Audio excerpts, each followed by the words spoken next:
இரண்டாவது காரியத்தை பார்த்து நம்ம ஜெபிக்க போகிறோம். லூக்கா எழுதின சுவிசேஷம்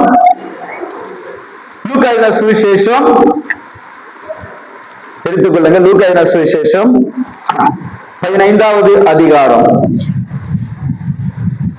எல்லாருக்கும் தெரிஞ்ச ஒரு சம்பவம் தான்.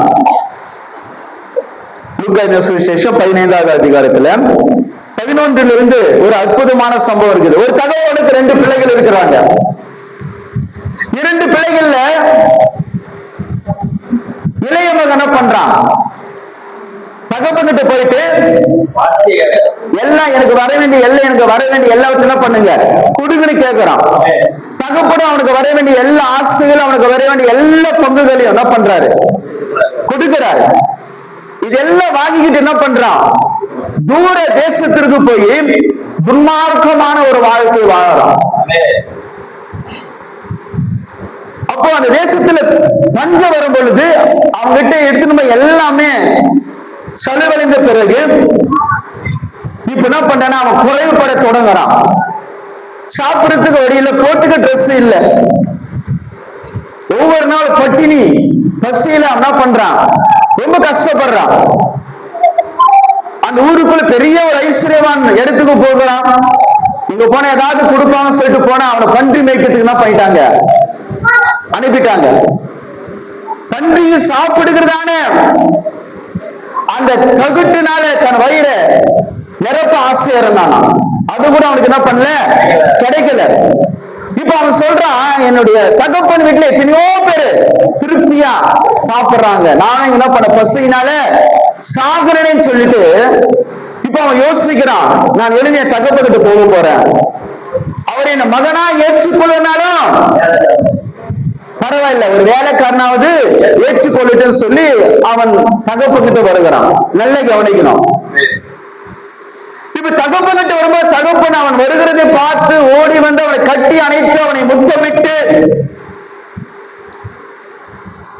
அவனுக்கு நல்ல உயர்ந்த வஸ்திரத்தை கொடுத்து, பாதரட்சை கொடுத்து, கைகளில் மோந்திரத்தை கொடுத்து, கொழுத்த கண்டு அடிக்க வைத்து நல்ல வீட்டுல என்ன பண்ணாரு? ஆடல் பாடலோடு என்ன பண்றாங்க? பெரிய விருந்தே நடக்குது. இப்ப மூத்த மகன் வயல்ல இருந்து என்ன வராரு? வீட்டுக்கு வராரு. வீட்டுக்கிட்ட வர சொல்ல பார்த்தா வீட்டுல ஒரே ஆடல் பாடலுமா பெரிய ஒரு விழாவே நடந்து கொண்டிருக்குது. இப்ப மூத்த மகன் வேலைக்காரன் அழைச்சு கேட்கிறாரு, என்னப்பா நம்ம வீட்டுல விசேஷம் அப்படின்னு. வேலைக்காரன் சொல்றாங்க, உங்களுடைய சுகர் என்ன பண்ணிட்டாரு, வந்துட்டாருன்னு சொல்லிட்டு. மூத்த மகனுக்கு ஒரே கோபம் தான். நேரா வீட்டுக்கு உள்ள கூட போகல, வீட்டு வாசல் நின்று போயிட்டு நிக்கிறாரு. அவ்வளவுதான். வீட்டு உள்ளே என்ன பண்ணல, அவன் போகிறதுக்கே மனசு இல்ல. தகப்பன் என்ன பண்ணார்? வீட்டு வாசல் நின்று மூத்த மகனுக்கு பேசுறாரு, உள்ளவாப்பா அவன் தம்பி வந்துக்கிறான் பாரு, பேசு வந்து அப்படின்னு. அமைதியாகிறார். கோபம். உடனே இவர் பேச ஆரம்பிக்கிறான். இருதயத்து நிறைவினால் வாய் பேசுமா. இவ்வளவு காலம் நானு உங்களோட இருந்தேன்ல, எனக்கு எதனா பண்ணியா? என் நண்பர்கள் எனக்கு செய்து எதனா செய்தீங்களா? எதுவுமே செய்யல. ஆனா உன்னுடைய ஆசைகள் எல்லாவற்றையும் வேசிகள் இடத்தில் அழித்து போட்டவன். யார் இடத்துல அழித்து போட்டானா? வேசிகள் இடத்தில் அழித்து போட்ட இவன் வந்த உடனே என்னென்ன காரியத்தை பண்றீங்க நீங்க அப்படின்னு சொல்லிட்டு தகப்பனையே சரியா புரிஞ்சு கொள்ளாத மகன், தகப்பனையே சரியா புரிந்து கொள்ளாத மகன். அப்படின்னா இவரான் பெரிய நீதிமான போல மூத்த மகன் தகப்பன பெரிய தப்பு செய்த மாதிரி இப்ப கேள்வி மேல கேள்வி கேட்கிறாரு. யாரை கேட்கறது? அப்பாவை கேட்கிறான். மூத்த மகன் என்ன பண்ற? அப்பாவை கேட்க ஆரம்பிக்கிறான். நல்ல கவனிக்கணும். தகப்பன் சொல்றார், நீ எப்பவுமே அவன் கூட தானே இருக்கிற, என்னுடையதெல்லாம் உன்னுடையது, என்னுடையதெல்லாம் உன்னுடையது. அப்ப தகப்பன் மூத்த மகனை குறித்து சொல்ற ஒரு வார்த்தை என்ன? நீ எப்பவுமே என் கூட தானே இருக்கிற, நீ எப்பவுமே என் கூட தானே இருக்கிற. தகப்பன் சொல்றார் மூத்த மகனை குறித்து. நல்ல கவனிக்கணும். இங்கதான் நீங்க அப்பா கூடவே இருக்கிறான். ஆனா அப்பாவினுடைய மனசை புரிந்து கொள்ள முடியல மூத்த மகனால. அப்பா கூடவே தான் இருக்கிறான். ஆனா ஆனா அப்பா போல அவன் வாழ்க்கை இல்லை. அல்லேலூயா. நல்லா புரிஞ்சுச்சா சொல்றது? ஏசப்பா என் கூடயே தான் இருக்கிறாரு, இருக்கட்டும். ஏசப்பா என் கூட பேசுறாரு, பேசட்டும். ஏசப்பா என் மூலியமா அற்புதம் செய்யறாரு, செய்யட்டும். இதெல்லாம் பெரிய விஷயம் இல்லைங்க, இதெல்லாம் பெரிய விஷயம் இல்ல. தகப்பன் சொல்றாரு, நீ எப்பயுமே என் கூட தான் இருக்கிறன்னு மூத்த மகனை குறித்து சொல்றாரு. ஆனா சொன்னாலும் மூத்த மகன் அப்பா போல இருந்தானா? அப்பா இருதயம் போல இருந்துச்சா? அப்பா மனசு போல இருந்துச்சா? அப்பாவுக்கு தன் வாழ்க்கையை மாற்றி இருந்தானா? மாற்றல. நிறைய பேர் பெருமையா சொல்லிக் கொள்ளலாம், ஏசப்பா என் கூடவே தான் இருக்கிறாரு, நான் கூப்பிட்டு உடனே வந்துடுறாரு. எவ்வளவு பேர் இது மாதிரி விஷயத்துல பெருமையா சொல்லிக்கிறாங்களா இல்லையா? இங்க இருக்கிறவங்க சில பேர் என்ன பண்ணிருப்போம், சொல்லி இருப்போம், நான் கூப்பிட்டு ஏசப்பா வராரு, நீ கூட்ட மட்டும் வந்துடுறாரா? அப்ப நான் கூப்பிட்டு வர மாட்டாரா? இப்படி எல்லாம் சில நேரத்தை என்ன பண்ணுங்க, வாக்குவாதம் நடந்திருக்கும், நடக்காம இருக்காது. ஏசப்பா நம்ம கூட இருக்கிறது பெருசு இல்லைங்க, அவரை போல நம்ம வாழணுமா, அவரை போல இருக்கிறோமா பெருசு. அல்லேலூயா. மூத்த மகன் அப்பாவோட கூட இருந்தான் தான், ஒவ்வொரு நாள் அப்பாவை பார்த்தவன் தான், தகப்பனை பார்த்தவன் தான், ஒவ்வொரு நாள் அப்பாவை சத்தத்தை கேட்டவன் தான், அப்பா எங்க போனாலும் கூட போறது வருதமா இருந்தவன் தான்.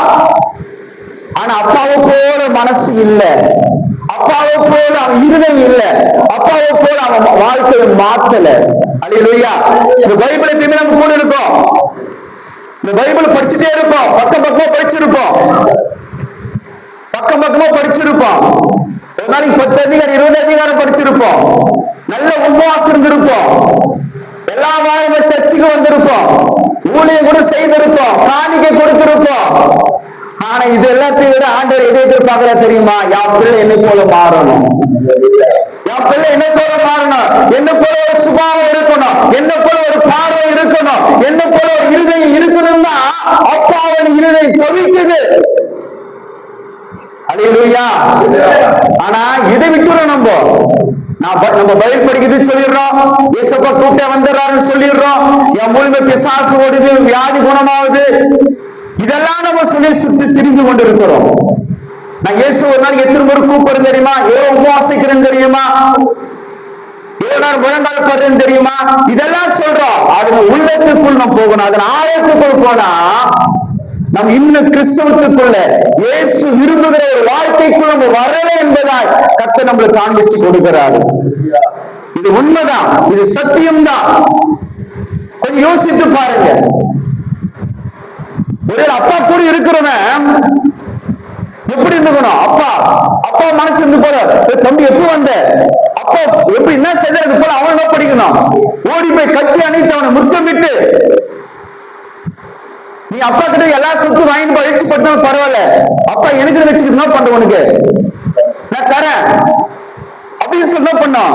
அப்பா அவன் இருதயம் உள்ளவனா, ஏசப்பா போல குணம் உள்ளவனா இருந்தா, தகப்பனை போல அவன் இருந்திருந்தா சொல்லி இருக்கணும்.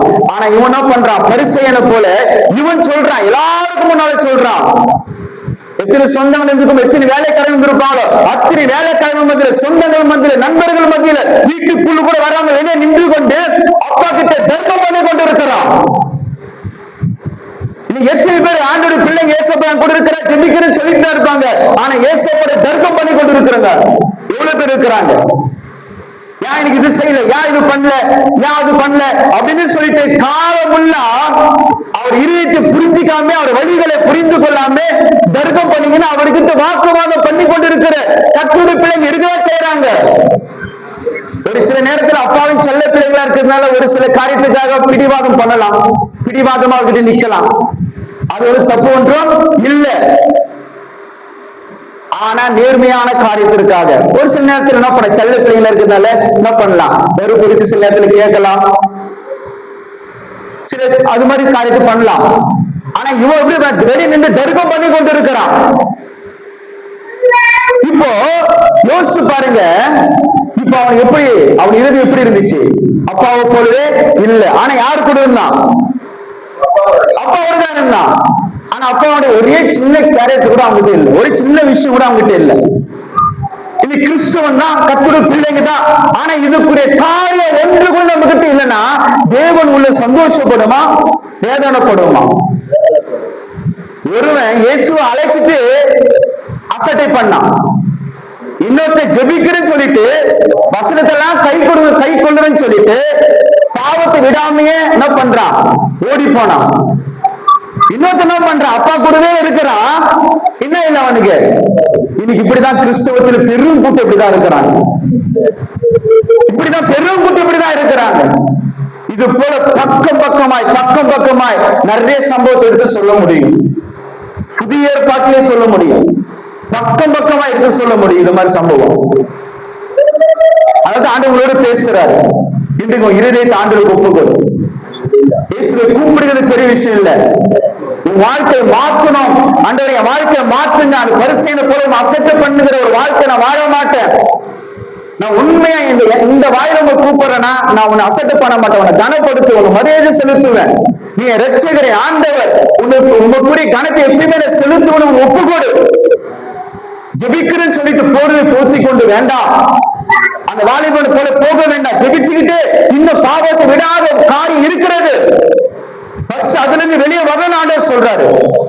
மூன்றாவது, ஏசப்பா என் கூடவே இருக்கிறான்னு சொல்லிட்டு ஏசப்பா போல குணங்கள் இல்லாம, பார்வை சிந்தனை இல்லாம, எரிச்சல். அவனுக்கு சகோதரன் எவ்வளவு எரிச்சல் பாருங்க, அவனுக்கு சகோதரன் எவ்வளவு எரிச்சல், எவ்வளவு கோபம்.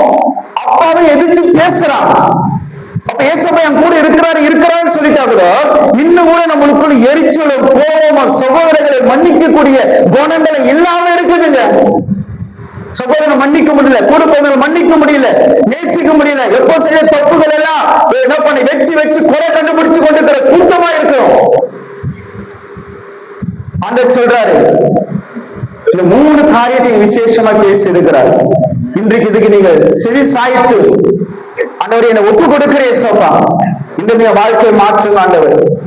உன் பிள்ளை எப்படி இருக்கணும், ஒரு தரமான கோதுமணியா இருக்கணும். அதர போல இல்ல, இங்க காத்தடிச்ச இங்கிருந்து பறந்து அங்க போக மாட்டேன், அங்கிருந்து காத்தடிச்ச இங்க வர மாட்டேன். ஒரு நாணல் போல நான் இருக்க மாட்டேன், பதறி போல இருக்க மாட்டேன், நாணல் போல இருக்க மாட்டேன். நாணல் பாத்தீங்கன்னா காத்தடிச்சா எப்படி என்ன பண்ணாது வாழை, அது மாதிரி இருக்க மாட்டேன் ஏசப்பா. உங்களுக்காக உண்மையா நான் வாழ்வேன். உண்மையை இனிமேல் என்ன பண்றேன், வேதத்தை படிச்சு நீ என்ன சொல்லி எனக்கு கற்றுக் கொடுத்து அந்த சத்தியத்தின்படி வாழ்வதற்கு நான் என்ன பண்றேன், என்னை ஒப்பு கொடுக்கிறேன். என்னை மாத்துங்க ஏசப்பா. இனிமேல் உங்களுடைய ஆராதனைகளை அசட்டை பண்ண மாட்டேன், ஜெப நேரங்களை நான் அசட்டை பண்ண மாட்டேன். இனிமேல் ஒரு சரியான ஒரு கிறிஸ்துவ வாழ்க்கை வாழ்வதற்கு, ஒரு டிசிப்ளினான வாழ்க்கை வாழ்வதற்கு என்னை ஒப்பு கொடுக்கிற ஒரு தரமான கிறிஸ்துவனா என்னை மாற்றுங்க. நல்ல ஒரு கோதுமை மணியா என்னை மாற்றுங்க.